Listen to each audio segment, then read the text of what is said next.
शुभाशुभम् नाविनन्दति न द्वेष्टि तस्य प्रज्ञा प्रतिष्ठिता यदा संहरते चायम् कूर्मोऽङ्गानीव सर्वशः इन्द्रियाणीन्द्रियार्थेभ्यः तस्य प्रज्ञा प्रतिष्ठिता विषया विनिवर्तन्ते निराहारस्य देहिनः रसवर्जं रसोऽप्यस्य परं दृष्ट्वा निवर्तते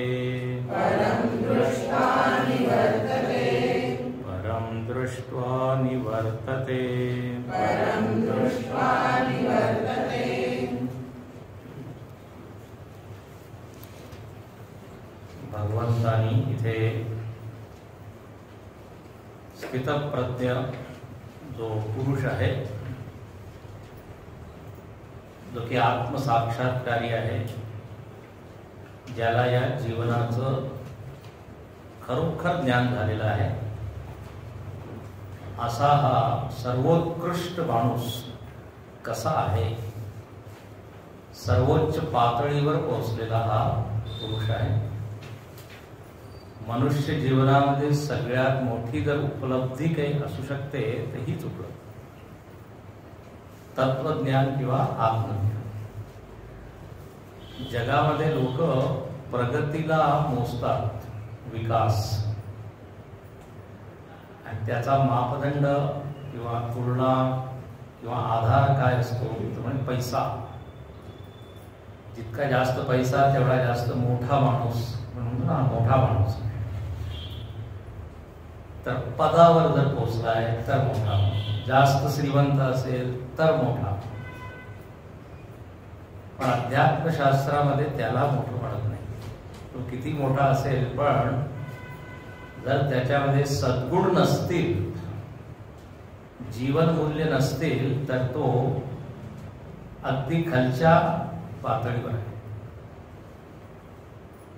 जरी तो किती मोठा काय असेल, मंत्री असेल, किती कोट्याधीश असू दे, पण जर वैराग्य नाहीये किंवा समता नाहीये तर म्हणजे हा सामान्य आहे, हा प्राकृत आहे, संस्कृत नाही, प्राकृत. म्हणून इथे भगवंतानी एक आपल्यासाठी आदर्श माणसाचं वर्णन. आपण आपल्याला सजवतो पहा, नवीन नवीन ड्रेस, नवीन कपडे, बाह्य वस्तूंनी आपण आपल्याला सुंदर करतो. पण इथे काय म्हणतात की हा जो ज्ञानी पुरुष आहे, हा स्वतःला सद्गुणांनी सजवतो. त्याचा अलंकरण काय, दागिने काय आहे, त्यामुळे समता, संयम, आत्मानंद, आहे की नाही, हेच खरे दागिने. तर अलंकरण केलं पाहिजे, अलंकरण, सजावट, सुंदर सौंदर्यीकरण व्यक्तिमत्वाचं. तर एक एक गुण आपण पाहत आहोत. या गुणांना आपण काय म्हणतो, नैतिक मूल्य किंवा जीवन मूल्य असं म्हणतो. जीवन मूल्य म्हणजे काय, ज्याच्यामुळे जीवन मूल्यवान बनतं त्याला म्हणतात जीवन मूल्य. जर आपल्या जीवनाची किंमत आपल्याला जर वाढवायची असेल तर काय करा, म्हणजे सद्गुण वाढवा. लोक काय म्हणतात, हा मोठा माणूस आहे बरं का, हा बहुमान मुलाचा माणूस आहे, हा राहिला पाहिजे जगामध्ये, समाजामध्ये, त्याची किंमत होती. जो चांगलं बोलतो, गोड बोलतो, खरं बोलतो, मग त्याची वाणी फार किमती असते. मग त्याचा एकही शब्द लोक असं लाईटली नाही, पण त्यांनी सांगितलंय का, ते बोलले आहे का, म्हणजे त्या वाणीमध्ये वजन कुठून आलं, त्याच्या साधनेमुळे, त्याच्या सदाचारामुळे. तर इथे म्हणतात की हा ज्ञानी पुरुष असे अनेक चांगले चांगले गुण 90-93 लाल गाडी गेटच्या समोर पुढे 90-93 लाल गाडी लाल गाडी कोणाची आहे?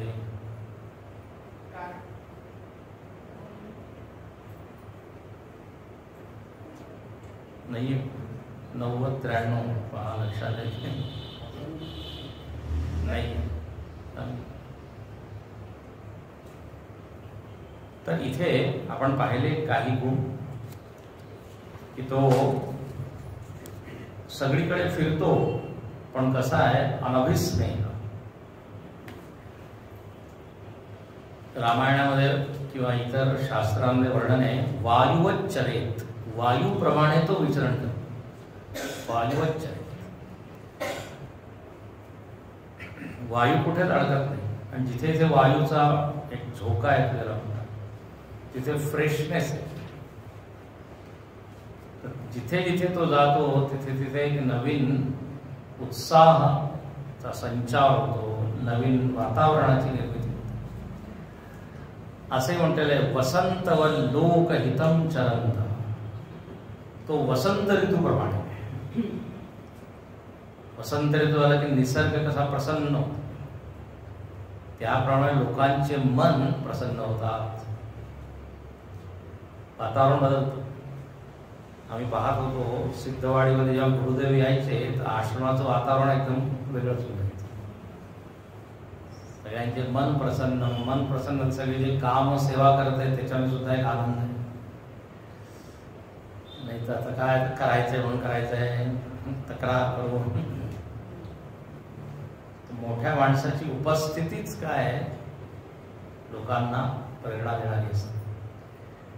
तर असे हे ज्ञानी पुरुष सगळीकडे विचरण करतात, त्यांच्यामुळेच आज समाज राहण्यालायक आहे.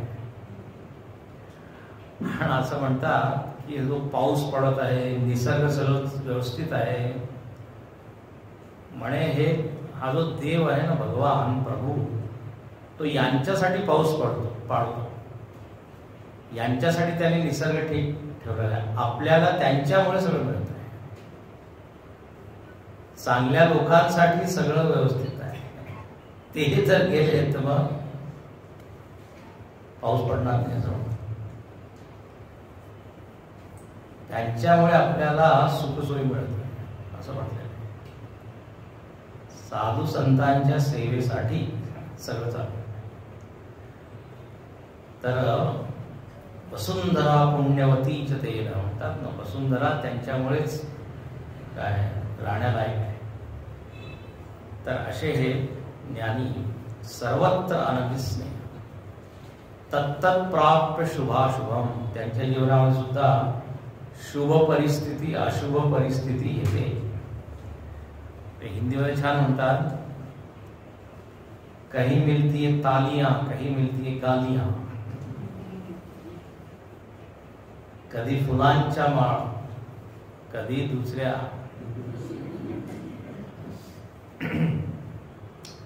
पण एका नेत्याला चपलांची माळ घातली, तेव्हा ठीक आहे तुम्ही घाला, पण कमीत कमी दोन्ही चपला द्या, एक एक उपयोग तर भेटला नाही, एकेकाचा उपयोग नाही.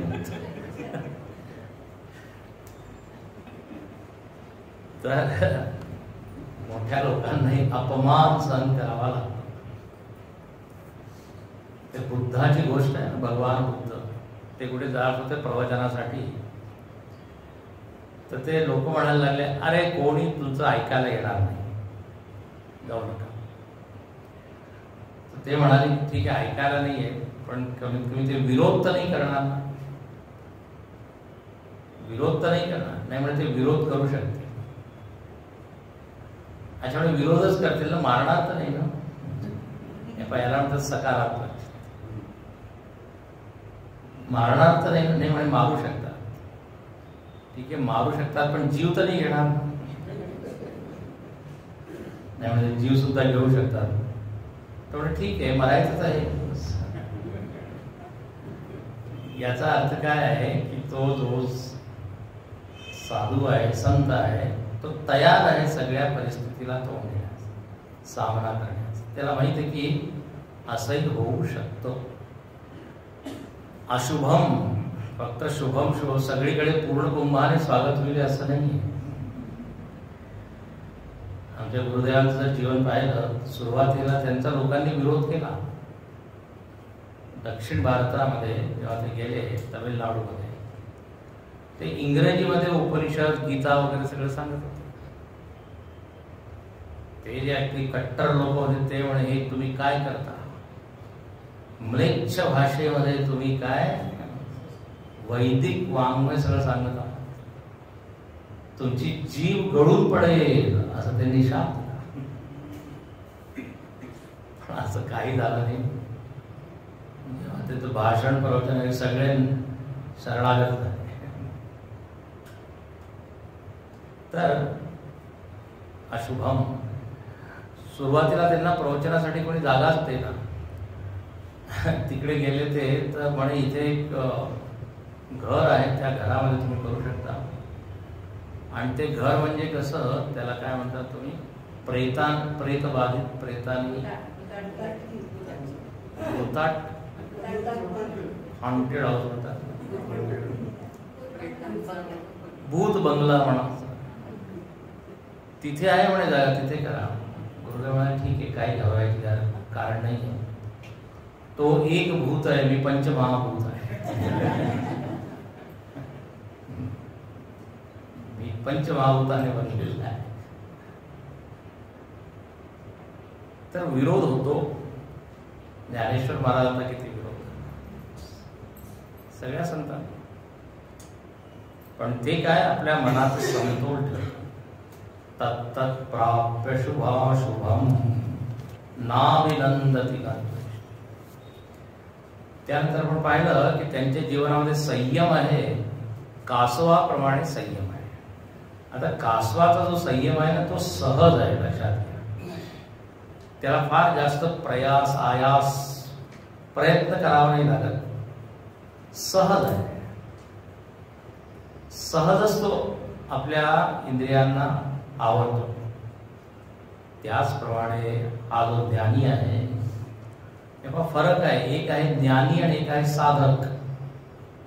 साधकामध्ये सुद्धा संयम आहे, पण थोडा प्रयत्न आहे, तो परत परत काय घसरतो. पण सिद्ध काय, सहज नेहमीच. म्हणजे तो संयम करत आहे हे त्याला माहीतही नाही. लोकांना वाटतं, लोकांना किती संयम तो म्हणे, काय काय केलंय, त्याच्या त्या स्वभावामध्ये तो रुळलेला आहे. सहजच नियंत्रण आहे. जो लोभी माणूस आहे, तो जेव्हा एखादा समाधानी माणसाकडे पाहतो, त्याला आश्चर्य होतं, हे कसं काय, तुला काही लोभ नाही, घालूच नाही, कसं काय राहू शकतो.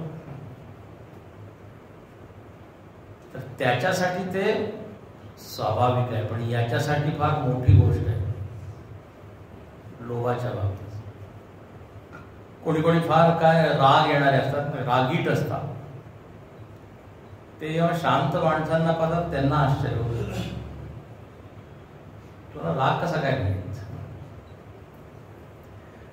गंमत असते, हा जो रागीट माणूस आहे तो जर शांत माणसावर राग करत आहे, शांत माणूस शांत आहे, तर त्या शांतीमुळे याला राग येतो.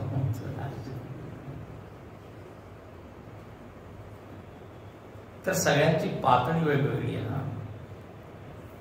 तर तो संयमी आहे, भोगी माणसाला फार आश्चर्य होईल की हा संयम कसा. तर एक आहे सहज संयम, एक आहे प्रयत्न साध्य संयम. तर सुरुवातीचा सिद्ध झाला आहे तर आधी तो साधकच होता ना, त्यांनी आधी प्रयत्न केले. प्रयत्न करता करता त्याला मास्टरी मिळाली. तर कूर्म अंगानिव, कूर्म अंगान इव, जसे जसा कूर्म आपले अंग आवरतो त्याप्रमाणे तो जेव्हा आपण इथे धोका आहे, खतरा आहे, खतरनाक, तिकडे तो जात नाही. 59व्या श्लोकामध्ये भगवंत म्हणतात की काही लोक इंद्रियांना आवरतात, विषयांचा काय त्याग करतात, विनिवर्तनते, विषया विनिवर्तनते, निवृत्त होतात विषयापासून. आणि ते काय असतात, निराहारस्य, ते आहरण करत नाही. आता पहा, निराहार म्हणजे आपण काय सांगतो, उपास.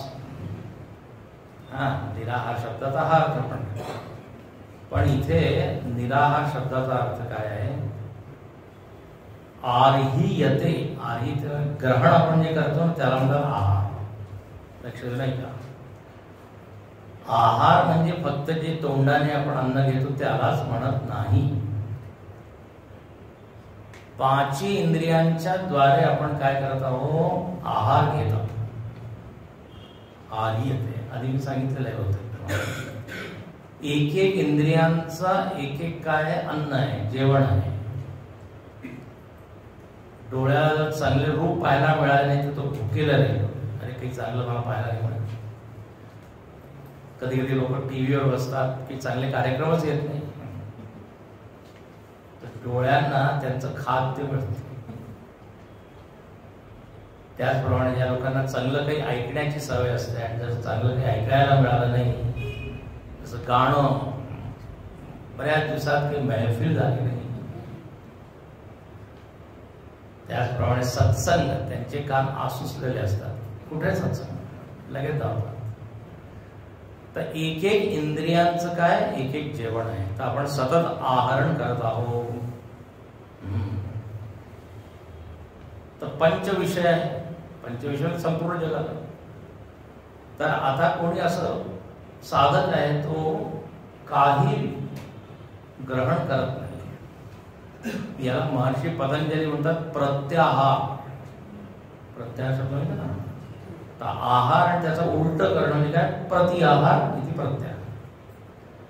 म्हणजे आपल्या इंद्रियांना आपापल्या गोलकांमध्ये ठेवणं, त्यांना बाहेर नेणं, बहिर्मुखी नाही करायचं. याला काय म्हणू आपण, प्रत्याहार, निराहार. तर विषयापासून त्याने परावृत्त केल्या त्या इंद्रियांना, आणि काही तो ग्रहण करत नाहीये. असा कोण आहे, त्यामुळे देहीन. देहीन म्हणजे हा साधक जीव. आता काय झालं, विषयांमध्ये जो रस आहे तो घेत नाहीये, कारण त्याने डोळे मिटले आहे, तो ऐकत नाहीये, खात नाहीये. पण याचा अर्थ असा नाहीये की त्याच्या जीवनामध्ये संयम सिद्ध झालं, असं नाही म्हणत. कारण संयमाची तुला काय आहे की त्या विषयाबद्दल रसबुद्धीच पूर्णपणे संपली पाहिजे, तेव्हा म्हणू आपण संयम. संयमाचे सुद्धा वेगवेगळे स्तर आहे. ज्ञानीमध्ये सहज संयम आहे, म्हणजे काय, कारण त्याच्यामध्ये रसच नाही आहे, तर ऑटोमॅटिक काय होईल, इंद्रिया संयमित राहते. पण इथे साधकाची काय स्थिती आहे, म्हणजे अजून रस आहे. रस म्हणजे आसक्ती, त्याच्यामध्ये थोडस काय सुख बुद्धी. तो जरी काही पाहत नाहीये, जरी काही ऐकत नाही, पण मनामध्ये तर आहे ना. आणि संधी मिळाली की परत त्याचं मन भरकटतं. तर रसवर्जम सध्या त्यांनी वर्ज केलेलं आहे, वर्ज, त्याग केला. काल काय उदाहरण दिलं, डॉक्टर जसं आपल्याला म्हणतो की तुम्ही काही खाऊ नका, पिऊ नका, तर आपण तेवढ्या पुरतं संयम पथ्य पाळतो. पण असं नाही की आम्ही काय रस बुद्धी म्हणजे आसक्ती याची संपली आहे. अनेक वेळा अन्न सुद्धा आपलं या पोट भरलेलं असतं. आता नकोय, मला नकोय गुलाबजामुन, पुरणपोळी नकोय. आता आपण नकोय म्हणतो, याचा अर्थच नाही की आता आम्ही जीवनामध्ये कधीच खाणार नाही. नको म्हणजे आत्ता नकोय, तुम्ही ठेवून द्या, रात्री काही नाही. याचा अर्थ काय झाला, तर रस आहे त्याच्याकडे. आता सध्या विनिवर्तन ते निराहारच रसवर्जम, पण रस अपियस्य, त्याच्यामध्ये रस आहे अजून. तर आता ती जी आसक्ती आहे किंवा ते जे आकर्षण आहे ते कसं जाईल, ज्ञानीच्या मनामधील ते आकर्षण गेलंय, का गेलंय, तर इथे त्याचं रहस्य सांगतात. परम दृष्ट्वा निवर्तते. कदा निवर्तते, यदा परम दृष्टा, परम वस्तूला जर त्यांनी नीट पाहिलं, नीट त्याचं ज्ञान मिळवलं, तर मग या खालच्या गोष्टींमध्ये जे आकर्षण आहे ते काय होईल, निवृत्त. याचा अर्थ काय झाला, जर आपल्याला विषयासक्तीला सोडायचं असेल तर उच्च विषयामध्ये प्रेम करा. असं परम म्हणजे काय, उच्च. परमार्थ तत्व ब्रह्म इथे म्हणतात शंकराचार्य. भगवंताविषयी जर गोडवा, आवड जर आपल्या मनामध्ये उत्पन्न झाली तर आपोआप काय होईल, हे विषयांमध्ये तेवढा रस आपल्याला वाटणार. आता आहे ना, जे सत्संगामध्ये ज्यांना गोडवा वाटतो त्यांना इतर त्याच्यासाठी त्याग करतात, सत्संगासाठी त्याग करतात. याचाच अर्थ काय की त्यांनी उच्च वस्तू मध्ये रस त्यांना अनुभव आलेला. टीव्ही पाहण्यापेक्षा गीता ऐकण्यामध्ये जास्त आनंद आहे. आपोआप निवर्तन तर झालं की नाही. जगामध्ये सुद्धा असं होतं, जसं जसं आपल्याला उच्च उच्च सुख मिळू लागतं तसं खालचं सुख आपण सोडू लागतो. आणि सगळ्या क्षेत्रामध्ये, संगीताच्या क्षेत्रात चांगलं दर्जेदार गाणं जर ऐकायची सवय झाली तर मग दुसरं गाणं काय हलकं वाटतं, अरे वाटते मजा नाही असं वाटतं. आता रागदारी ऐकण्याची सवय तासन तास, 4-4 तास, यमन कल्याण, बडा ख्याल, छोटा ख्याल असं असतं. बडा ख्याल म्हणजे हळूहळू ते मंद. पण ज्यांना बडा ख्याल, छोटा ख्याल काहीच नाही, त्यांच्यामध्ये काही ख्यालच नाही, ख्यालच नाही, त्यांना काही फरक नाही. तर अर्थ काय झाला, परम चांगले पुस्तकं जर वाचण्याची सवय झाली, चांगली कादंबरी मोठ्या मोठ्या लेखकांची, तर मग स्टेशनवर मिळणारे पुस्तक, चलती ट्रेन में मर्डर, असे जे सगळे असतात ते नाही इच्छा. चांगलं खाणं, खाद्यपदार्थ चांगलं जर आपल्याला खायला त्याची जर आवड लागली तर दुसरं. तर इथे म्हणतात की मनाला जर चांगलं तुम्ही केलं,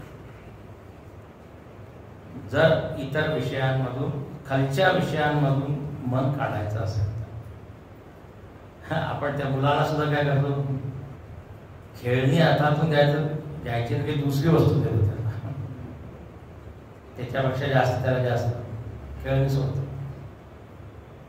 तर मनाला असं वर वर वर नेलं पाहिजे. रसवर्जम रसोप्यस्य परम दृष्ट्वा निवर्तते. इथे शंकराचार्य म्हणतात, न असती सम्यक दर्शने रसस्य उच्छेद. जोपर्यंत सम्यक दर्शन म्हणजे परम ब्रह्माचं दर्शन होत नाही तोपर्यंत या रसाचा उच्छेद होत नाही. तुलसीदासांनी फार छान सांगितलंय, मी कधी तुम्हाला सांगितलं असेल की जो मोही राम लागते मीठे तो नवरस षटरस अनरस वही जाते सीठे.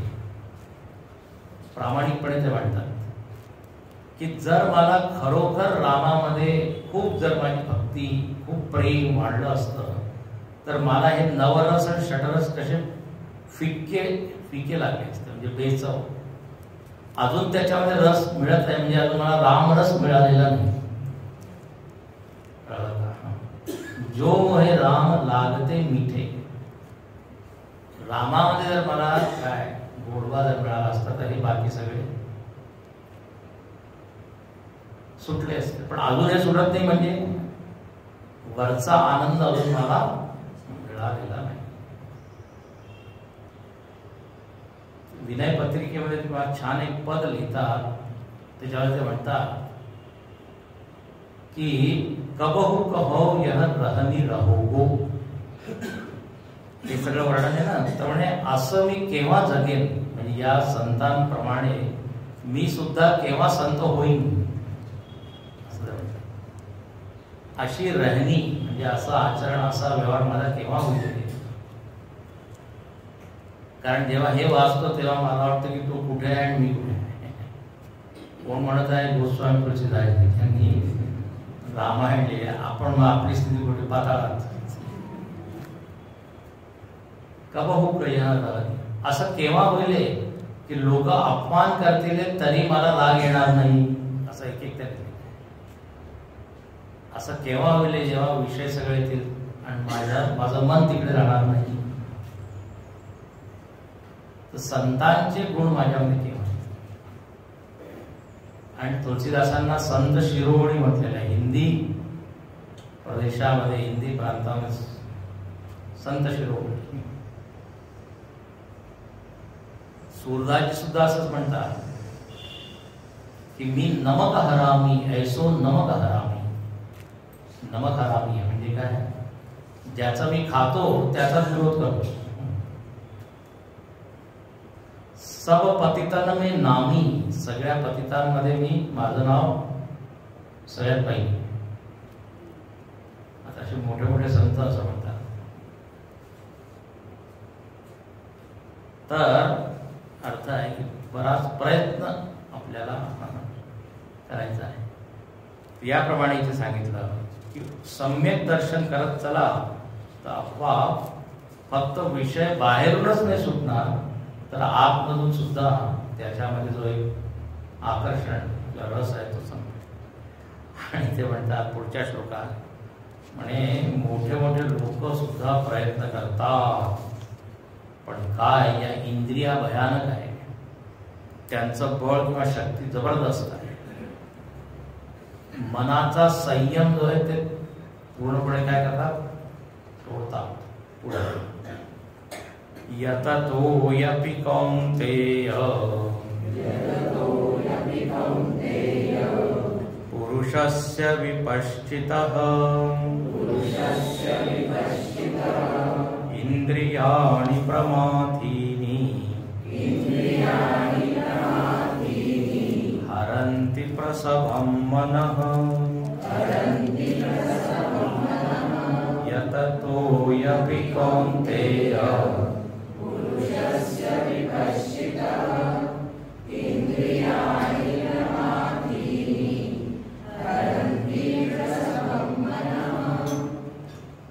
हरन्ति रस्व है, हरन्ति प्रसभं मनः.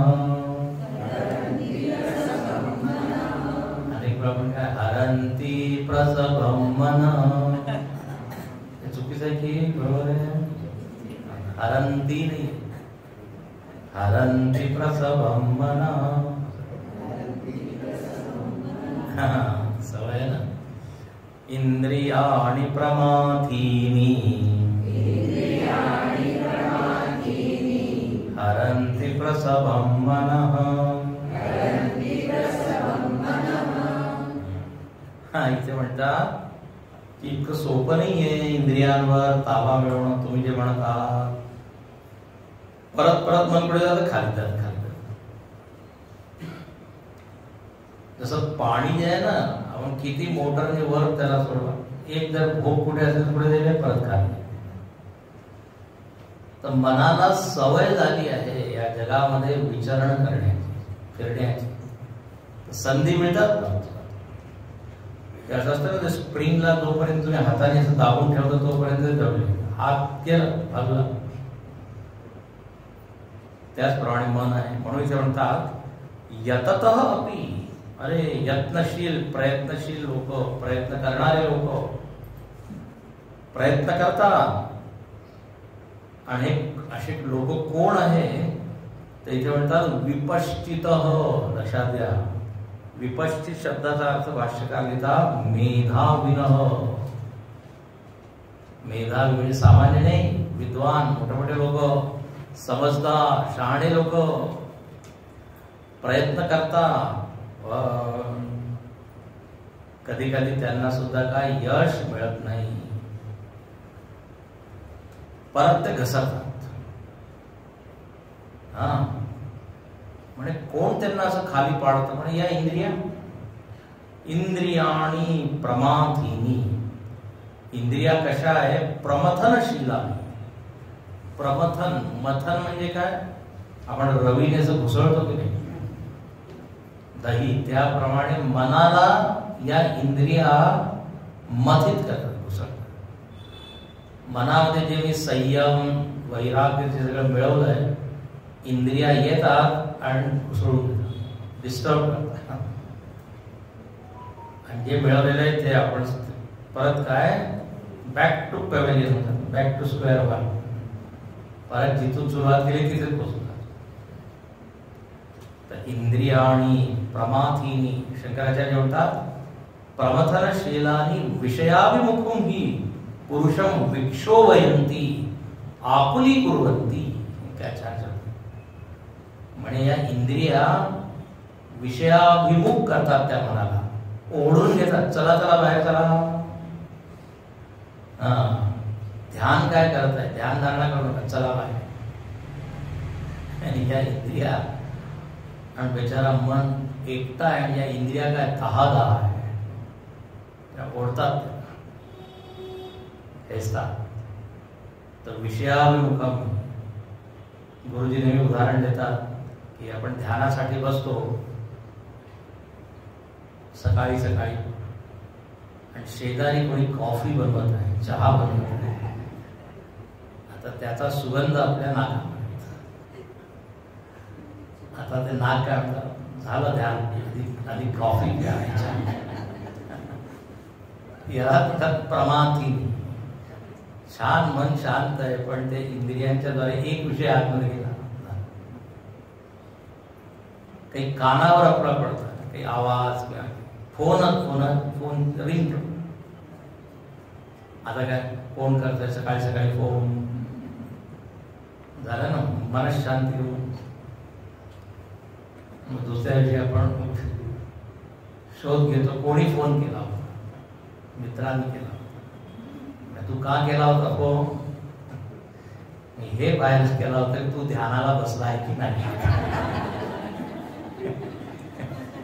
तुझं परीक्षा घेतो तो. तर इंद्रियांचे हे विषय जे मनाला डिस्टर्ब करतात. म्हणून म्हणतात जर तुम्ही बसलाय तर ऐकू द्या. म्हणजे शब्द येतील कानावर, पण तिकडे लक्ष नाही द्यायचं. तर मनशांती आपण सांभाळू शकतो. तर इथे म्हणतात या इंद्रियांना जरा सांभाळणं कठीण आहे. इंद्रिया इतके पॉवरफुल आहे. इथे म्हणतात एक शब्द आहे प्रसभम मन. प्रसभमचा अर्थ आहे की फार फोर्स त्याच्यात, बलात् असं म्हणतात.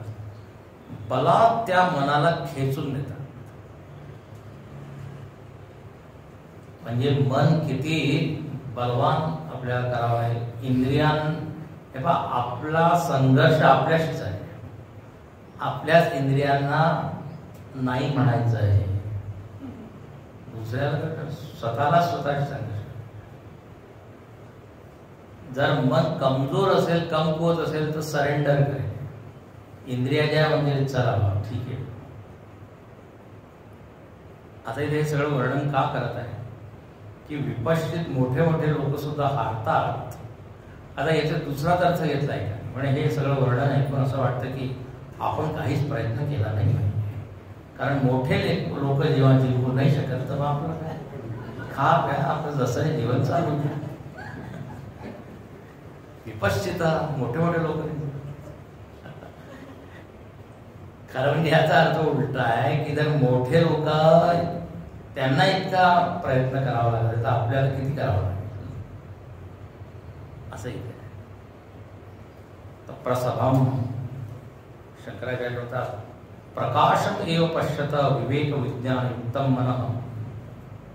ज्या मनामध्ये विवेक आहे विज्ञान आहे असं मन सुद्धा या इंद्रिया विचलित करतात.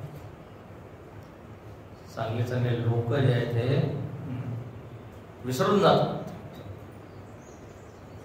तर इंद्रिया आणि प्रमाद. पण आता हे ज्ञानीचं वर्णन नाही बरं का.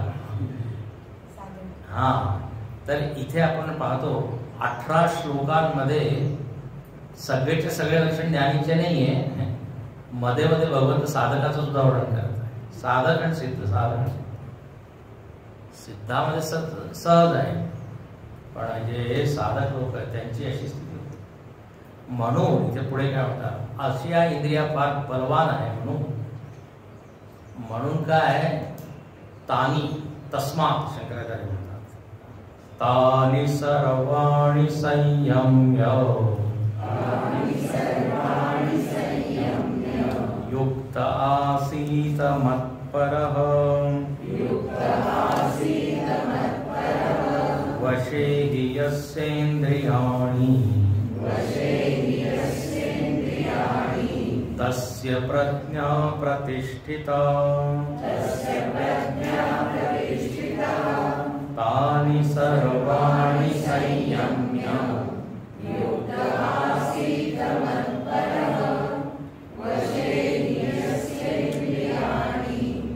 तस्य प्रज्ञा प्रतिष्ठिता. या इंद्रिया मनाचं जे ज्ञान आहे त्याचं हरण करतात. म्हणून जर ज्ञान मला टिकवून ठेवायचं असेल तर म्हणजे सगळ्यात आधी काय करावं लागेल सर्वाणी इंद्रियांनी संयम. सगळ्यात आधी इंद्रियांवर ताबा पाहिजे मग पुढची वाटचाल तुमची सोपी होईल. दिस इज बेसिक नीड ज्याला म्हणतात. अगदी सोपं. मी भोगी होऊन विचार करेन की मी स्थितप्रज्ञ होऊन तर जसं बा कोणी खेळाडू आहे जर त्याला चांगलं खेळाडू व्हायचं आहे तर सगळ्यात बेसिक काय फिजिकल फिटनेस. कोणते खेळ खेळत आधी त्याचं पूर्ण शरीर व्यवस्थित असायला पाहिजे. रोगी आहे कमकुवत आहे काही त्याला शक्तीच नाही आहे हातापायांना तो फुटबॉल कसं खेळेल व्हॉलीबॉल कसं खेळेल. आता कोणाला काय माउंट एव्हरेस्टवर चढायचं आहे पण त्याची बेसिकली काय पाय पाहिजे. आणखी कसा पाहिजे तो असा आळशी नसायला पाहिजे. स्वामी म्हणतात माउंट एव्हरेस्टवर त्याला जायचं आहे but he is ever at rest. म्हणजे तो नेहमीच काय रेस्टच करत आहे. मला जायचं आहे कुठे एव्हरेस्टवर. तर पहिल्या सगळ्यात आधी काय मनामध्ये उत्साह पाहिजे तयारी पाहिजे मग ते ध्येय तो गाठू शकतो. इथे म्हणून म्हणतात की हा जो स्थितप्रज्ञ आहे यांनी काय केलं आहे इंद्रियांवर ताबा मिळवला. संयम्य संयम करून मग तो सगळी साधना करते. आता हा एक विचार आहे किंवा प्रश्न येत असेल की सारखं संयम संयम इथे म्हटलेलं संयम म्हणजे काय नेमकं. संयम शब्दाचा अर्थ काय होते. काही विषयांकडे पाहणंच नाही पाहायचंच नाही इंद्रियांचा उपयोगच नाही करायचा याला म्हणतात संयम. म्हणजे असं नाही. संयम म्हणजे सगळ्या इंद्रियांना थांबवून नुसतं बसून राहायचं. कारण डोक्यामध्ये असं ते संयम म्हणजे काही खायचं नाही काही पाहायचं नाही काय करत आहे संयम. मग जीवन कसं चालेल. संयम शब्दाचा अर्थ आहे त्याच विषयांचं ग्रहण करायचं ज्याच्याद्वारे माझी वाटचाल मोक्षाकडे. अनुकूल विषयांचं ग्रहण करणे हे अर्थ आहे. हा अर्थ आहे. साधनानुकूल विषयांचं ग्रहण करणं. कळलं का. आता ऐकायचं तर आहे. संयम म्हणजे काय ऐकायचं नाही म्हणे तेच ऐकायचं ज्याच्यामुळे माझी साधना वाढेल. जे बाधक आहे ते सोडायचं. संयम शब्दाचा अर्थ ज्याच्यामुळे माझी श्रद्धा नष्ट होईल, तुटेल, ते नाही करायचं, नाही पाहायचं, नाही ऐकायचं. याला म्हणतात संयम. आता जेव्हा डॉक्टर म्हणतो की हे तुम्ही खाऊ नका, हे खाऊ नका म्हणजे असं नाही म्हणत की तुम्ही उपाशी राहा, पण हे नका खाऊ याच्यामुळे त्रास होईल. तर ज्याच्यामुळे आपलं मन खाली खाली जातं म्हणजे ते विषय जर तुम्ही सोडले तर त्याला म्हणून संयम, कंट्रोल. इंग्रजीमध्ये एक शब्द आहे मास्टरिंग म्हणजे स्वामित्व. संयम म्हटलं की असं वाटतं आपल्याला काही उपयोगच नाही करायचा, पण जेव्हा आपण म्हणतो मी याचा स्वामी आहे म्हणजे माझ्या इच्छेप्रमाणे मी इंद्रियांचा उपयोग करेन. कंट्रोल म्हणजे मास्टरिंग, त्याच्यावर माझा आधिपत्य. असंयमित जीवन म्हणजे काय? ज्या इंद्रिया सांगत आहे ते मी करत आहे. संयम म्हणजे माझा आदेश ते पाळत आहे. मी मनाला आदेश देत आहे इकडे जायचं नाही, स्टॉप, तसा गो गो. तसे ते पाळीव असतात की नाही प्राणी, कुत्रे वगैरे, हा मन सुद्धा तसंच. कुत्र्यांना बाई नाही, ते इंग्रजी नुसतं त्यांना समजतं, मराठी सिट सिट म्हणजे sit, stop, tiger come here. लोकांना वाटतं टायगर म्हणजे फार मोठा कुत्रा, अगदी बारीक, अगदी पण नाव काय ठेवलं टायगर. तर हे मन सुद्धा पशुप्रमाण. म्हणून देवाचा एक नाम आहे पशुपती, है ना. पशुपती. शंकराकडे तो बैल जो आहे सतत पाहत आहे, म्हणजे तो त्याच्या अधीन आहे.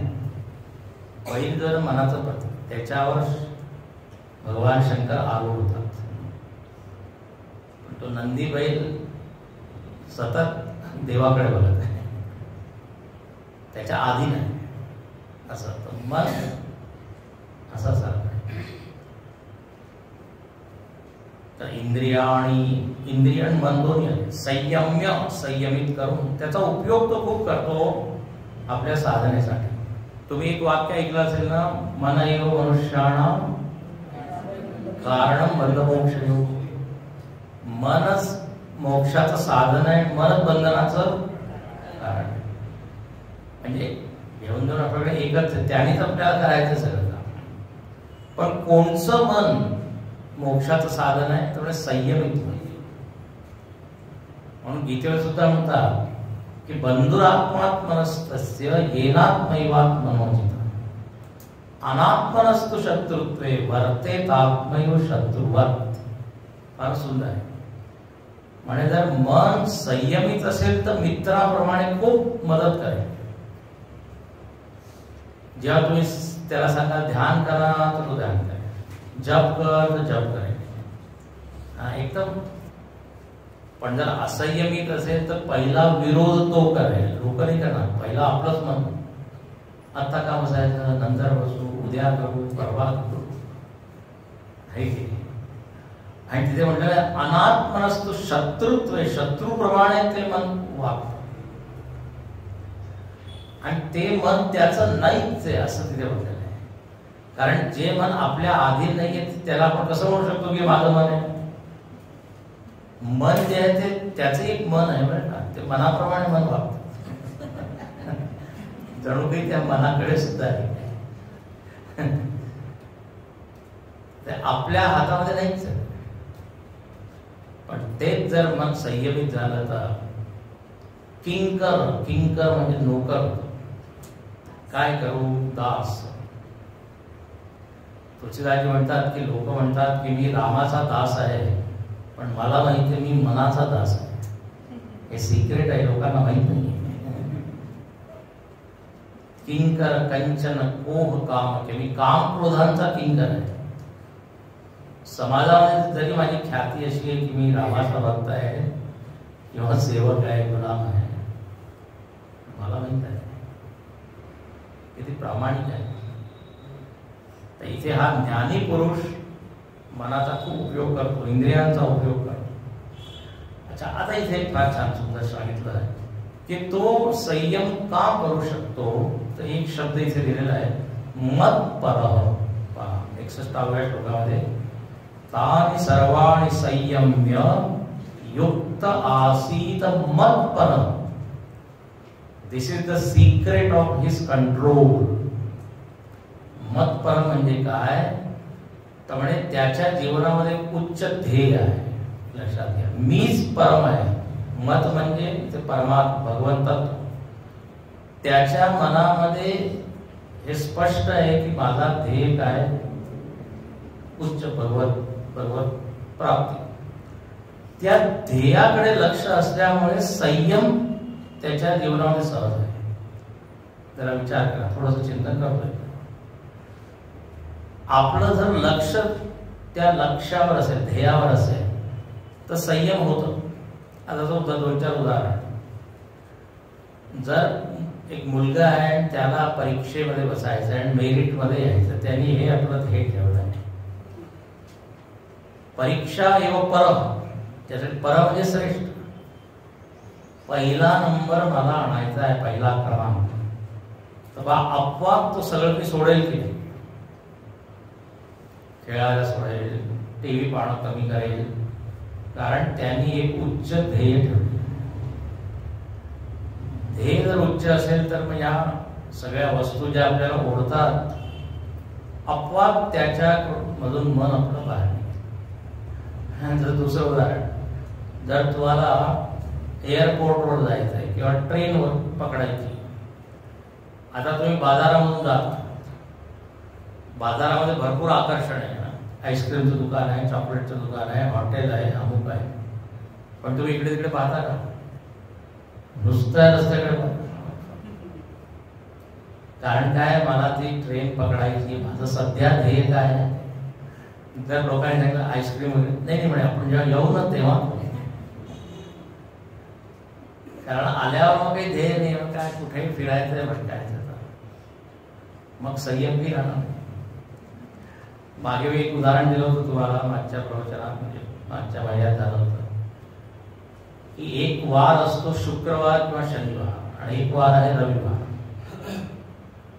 शुक्रवारी संध्याकाळी लोकांच्या मनामध्ये बरेच विचार येतात. आता शनिवार इकडे जायचं की तिकडे जायचं, मागच्या शनिवारी इकडे गेलो होता, त्या हॉटेलमध्ये गेलो होतो, ह्या हॉटेल.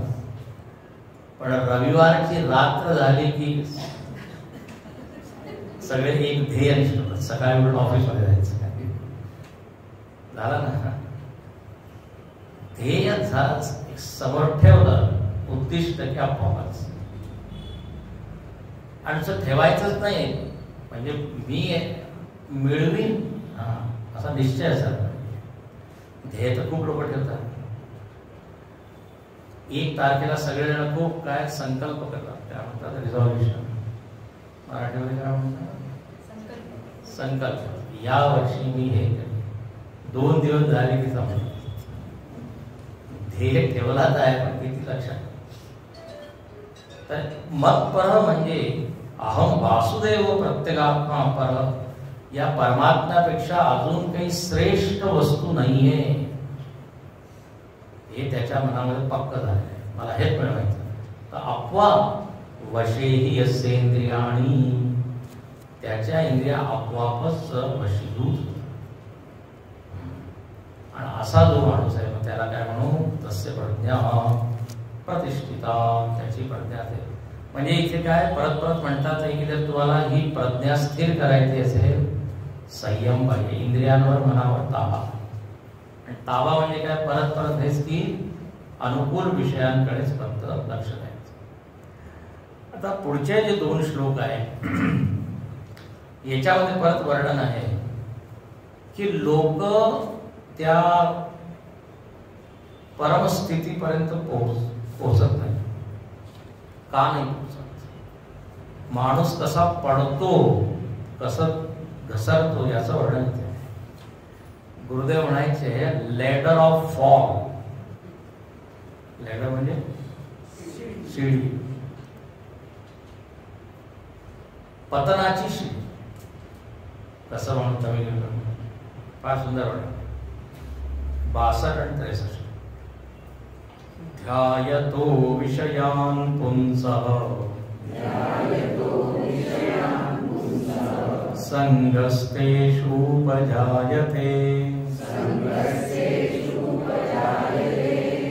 संगात् संजायते कामः कामं क्रोधो विजायते क्रोधात् भवति सम्मोहः क्रोधात्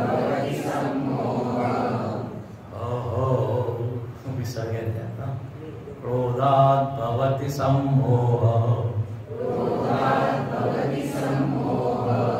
सम्मोहात् स्मृतिविभ्रमः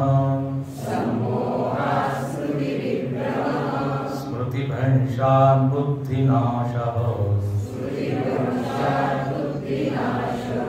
बुद्धिनाशात् प्रणश्यति ध्यायतो विषयान् पुंसः संगस्तेषुपजायते संगात् संजायते कामः कामात् क्रोधो विजायते क्रोधात् भवति सम्मोहः सम्मोहात् स्मृतिविभ्रमः स्मृतिभ्रंशात् बुद्धिनाशो बुद्धिनाशात् प्रणश्यति. इथे एक गंमत झाली. एकदा काय झालं, म्हणजे स्वामीजीच म्हणत होते, सगळ्या लोकांना सांगितले की 18 श्लोक पाठ करा. ठीक आहे. तर म्हणे शिबिरामध्ये सगळे लोक पाठ करत आहे. एकदा पाहत आहे. आता आतापर्यंत आपण जे श्लोक पाहिले त्याच्यामध्ये परत परत काय येत आहे, तस्य प्रज्ञा प्रतिष्ठिता असं येतं ना, स्थित प्रज्ञस्तदोच्यते असं सारखं येतं शेवटी. आता काय होतं, अनेक वेळा एक श्लोक दुसऱ्या श्लोक मध्ये मिक्स होतो. तर आता ध्यायतो विषयान् तुमचं झालं, क्रोधात् भवति सम्मोहः सम्मोहात् स्मृतिविभ्रमः स्मृतिभ्रंशात् बुद्धिनाशः तस्य प्रज्ञा प्रतिष्ठिता. असंच तो पाठ करायचा. तस्य प्रज्ञा प्रतिष्ठिता किंवा स्थित प्रज्ञस्तदोच्यते, म्हणजे याची बुद्धी नाश झाली त्याला स्थित प्रज्ञ म्हणायचं. म्हणून पाठ करताना लक्षात ठेवायचं, कारण ते सारखी शब्द तस्य प्रज्ञा. आता इथे म्हणतात की ध्यायत विषय, फार असे सुंदर हे श्लोक तर होते, खूप तुम्ही ऐकले असतील, कमीत कमी 2 श्लोक तर कानावर आलेच असतील. तर म्हणे इथे पहिला शब्द काय, ध्यायत, ध्यान करत आहे, जो ध्यान करणारा. इथे गंमत पा, जो ध्यान करतो पहिला शब्द आहे. आणि शेवटचा शब्द काय, प्रणश्यती. प्रणश्यती म्हणजे नाश होतो त्याचा. कोणी काय म्हणतो, जो ध्यान करतो त्याचा नाश होतो, म्हणून ध्यान मी करत नाही. ध्यायत आणि प्रणश्यती म्हणून जरा इथे ऐकायला पाहिजे काय आहे. ध्यायत तर ठीक आहे, ध्यान तर करत आहे, पण कोण त्याचा नाश का होतो, विषयांचं जर ध्यान केलं तर निश्चितच तो पडेल. पण विषयांच्या ऐवजी इथे तुम्ही कृष्ण राम मग न नश्यती. तर ध्यायतो विषयान् पुंसः, पुंस म्हणजे हा साधक. हा साधक काय करतोय तर म्हणे ध्यान तर करत आहे, पण चुकीचं ध्येय वस्तू आहे. लक्षात घ्या, ध्येय वस्तू फार महत्वाची आहे. कशाचं चिंतन करत आहे मी, नुसतं चिंतन करण्याने लाभ होतो असं नाहीये. चिंतन केल्यानेच पतन होतं. तर चिंतनीय विषय काय आहे ते आधी पाहिलं पाहिजे. त्याचे चुकीचं तो चिंतन करत आहे, विषयांचं ध्यान करत आहे. आणि इथे शब्द आहे ध्यायतः. ध्यायतः प्रेझेंट कंटिन्युअस टेन्स आहे, अपूर्ण वर्तमान काळ. काय म्हणतात? चालू वर्तमान काळ. म्हणजे ध्यान करत करत करत आहे, अजून तो संपलं नाही त्याचं, सतत ध्यान करत आहे. ध्यानामध्ये काय सातत्य आहे, खूप परत परत परत परत चिंतन करत. हे पण लक्षात घ्या, नुसतं विषयांकडे पाहण्यामुळे नाश नाही होत. नाही तो काय डोळे बंद करून बसावं. म्हणून इथे काय शब्द दिलाय? ध्यायत, परत परत चिंतन, सतत चिंतन. सातत्याने मी जर विषयांचं चिंतन करत असेल तर मग या सगळ्या घटना पुढच्या घडतील. नाही तर ज्ञानी सुद्धा विषयांकडे पाहत आहे. जगामध्ये राहायचंय, सगळे दिसतीलच विषय. तर ध्यायत, विषयाचे सतत चिंतन करत आहे. अच्छा, आता याच्यामध्ये अजून आहे, भरपूर आहे चिंतन करण्यासाठी.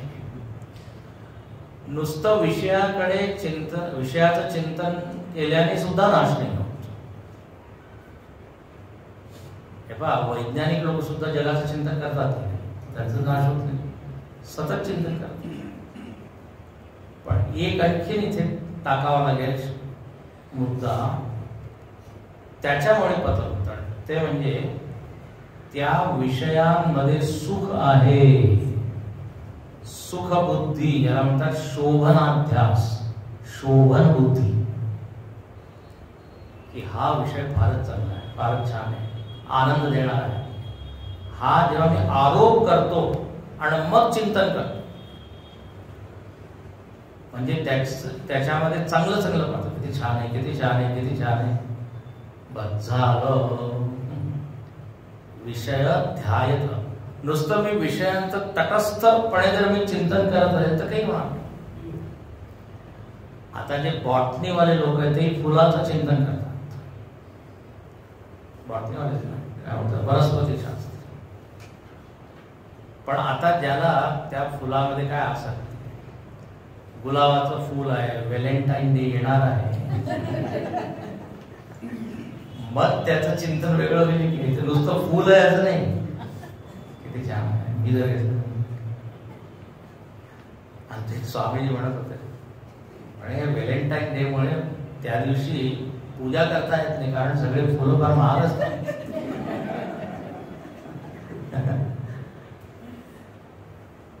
तर त्या फुलामध्ये काय एक शोभन बुद्धी झाली की नुसतं जर मी पाहिलं आणि त्यात अच्छा लाल आहे, असं आहे, तसं आहे, तर इट्स ओके.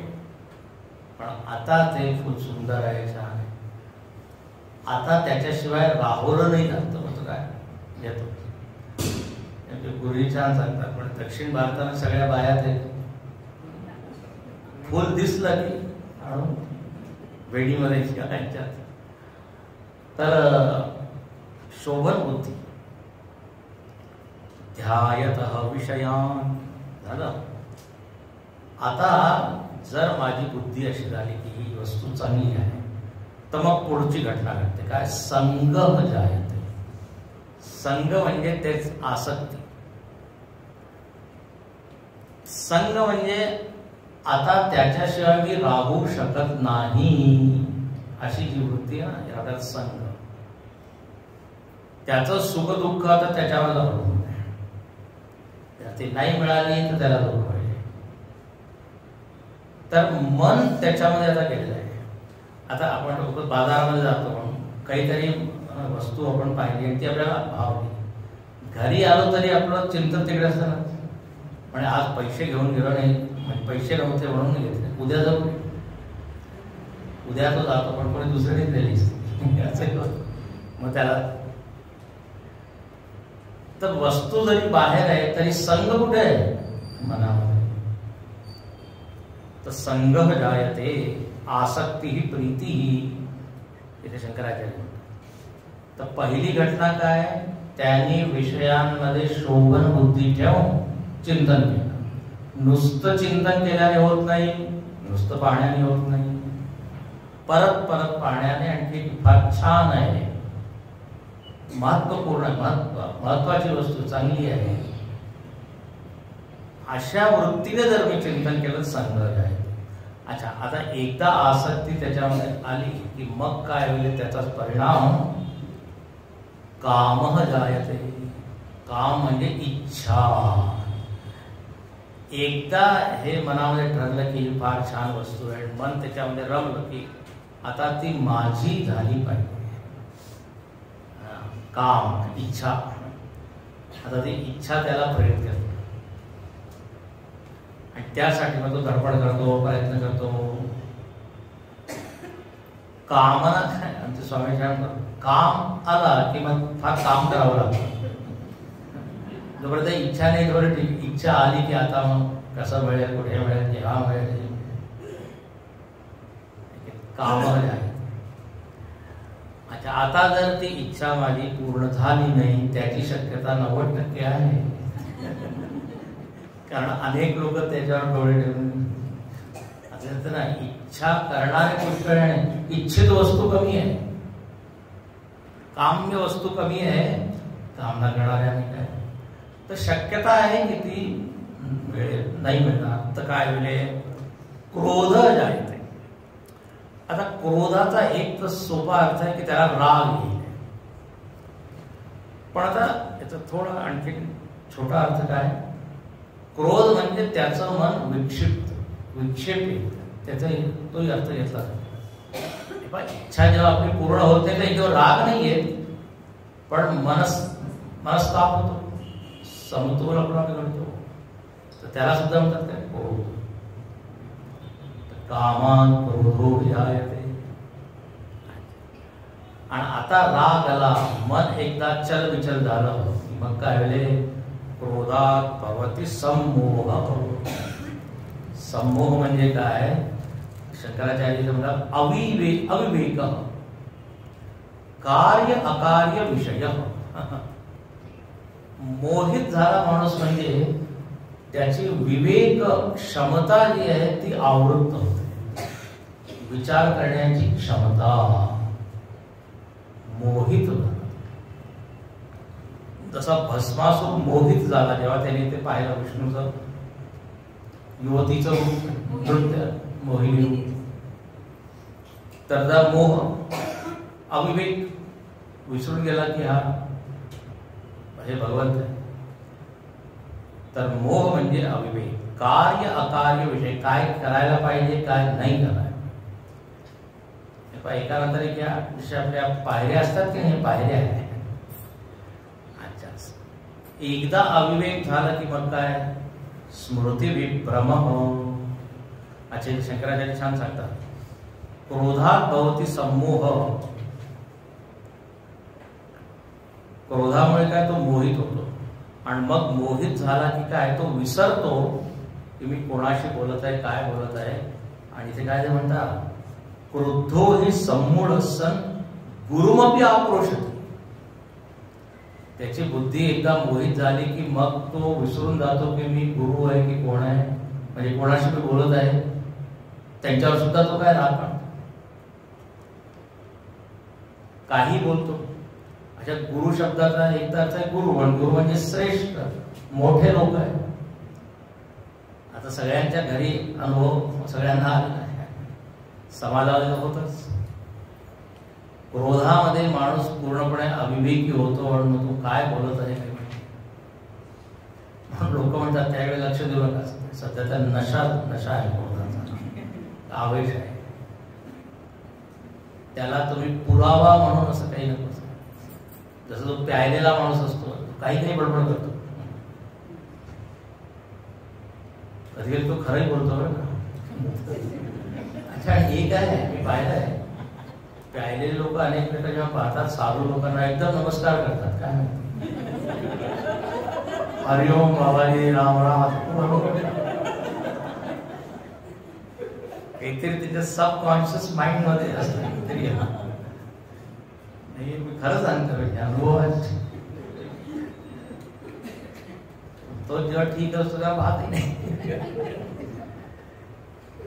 तर क्रोधामध्ये काय माणूस बोललेले गुरुमपी आक्रोश आणि मग स्मृती विभ्रम, स्मृतीचा नाश होतो. आणि स्मृतीचा नाश होतो म्हणजे इथे लिहितात शंकराचार्य, शास्त्र आचार्य उपदेश आहित संस्कार जनिताया स्मृते विभ्रम. शास्त्र उपदेश त्यांनी आधी ऐकलेले सगळे ते जे संस्कार आहे ते संस्कार सगळे नाहीसे होतात. मग तो विसरून जातो की अरे मी काय ऐकलंय काय नाही. लोक म्हणतात नाही कसं काय बोललंय, विसरून गेला तो सगळं. तर स्मृती विस्मृती होती. जे काही शिकलेलं आहे स्मृतीमध्ये जे चांगले चांगले विचार संस्कार आहे ते सगळे भ्रंश नष्ट होतात. हा इथे शंकराचार्य काय म्हणतात, स्मृती उत्पत्ती निमित्त प्राप्त अनुत्पत्ती. चांगले विचार उत्पन्न होतच नाही, ते त्यावेळेस अवेलेबल नसतात. अनुत्पन्न म्हणजे उपलब्ध नाही होतात. ज्यावेळेस त्याला राग आलेला आहे त्यावेळेस जे काही चांगलं आहे ते नॉट अवेलेबल. यालाच म्हणतात स्मृतिनाश. आणि स्मृतिनाश झाला की बुद्धिनाश. मग काय बुद्धीचाच नाश. आणि ते भाष्यकार फारच छान म्हणतात, उद्या पाहू आता. बुद्धीचा नाश झाला म्हणजे काय, तर शेवटी एकदम म्हणतात अयोग्य भक्ती. पूर्णपणे तो अयोग्य होऊन जातो, काही करण्यास तो योग्य राहत. पुरुषार्थ कोणत्याच प्रकारचा पुरुषार्थ तो आता करू शकत नाही. एकदा बुद्धीचा नाश झाला तर बुद्धी बिघडली. मी म्हणतो हेड ऑफिस आहे, हेड ऑफिस गडबड झालं की सगळे अवयव आहे ना. ब्रेन जर डेड झालं म्हणजे मेडिकलच्या बाहेर सगळं संपलं. त्याचप्रमाणे बुद्धिनाशा प्रणश्यते. आता याचं एक छान उदाहरण आहे, ते मी उद्या तुम्हाला सांगेन. अगदी हे सगळ्या घटना त्यांच्या जीवनामध्ये घडलेल्या आहेत. आणि ते उदाहरण म्हणजे नारद मुनींचं, नारद ऋषींचं. नारद मुहाचा जो प्रसंग आहे ना त्याच्यामध्ये अगदी हेच सगळं आहे. किती लोकांना तो प्रसंग माहित आहे, ऐकला आहे. रामचरित मानसामध्ये एक्झॅक्टली हे सगळे म्हणजे सगळ्या पायऱ्या त्यांच्या जीवनामध्ये दिसतात. भगवंताला त्यांनी काय शाप दिलेला, त्यांची बुद्धिनाश. ते आपण बघूया. आता इथे पतनाची या पायऱ्या सांगितलेल्या आहेत. शंकराचार्यांनी भजगोविंद मध्ये उत्थानाच्या पायऱ्या सांगितल्या. वर कसं जायचं हे तर खाली जाण्याचं आहे. ते कोणते श्लोक आहे म्हणजे मला सत्संगत्वे निस्संग, निस्संगत्वे निर्मोह, निर्मोहत्वे निश्चल. हे एकदम याच्या विरुद्ध आहे. इथे संगपणाचा आहे विषयाचा, पतनाचं कारण सुरुवात काय विषयाचा संग, तिथे काय सत्संग. जर वर जायचं आहे तर सत्संग. वर म्हणजे दुसरा अर्थ. एका डॉक्टरांनी एक आपलं क्लिनिक उघडलं, पण कोणी येच ना त्याच्याकडे. 10व्या मजल्यावर होतं ते. कोणी येत कसं काय नाही. त्याने खाली असा बोर्ड लिहिला होता, डॉक्टर अमुक अमुक वर जाण्याचा मार्ग. गंमत आहे. तर एकच वाक्य आहे पण त्याच. तर मनाची स्थिती उच्च उच्च कशी होते, सत्संगत्व निसंग. पण इथे येतो 2 दिवस आहेत त्याकडे, 2 दिवसात पूर्ण करू. ओम पूर्णमद पूर्णमिदं पूर्णात् पूर्णमुदच्यते पूर्णस्य पूर्णमादाय पूर्णमेवावशिष्यते. ओम शांति.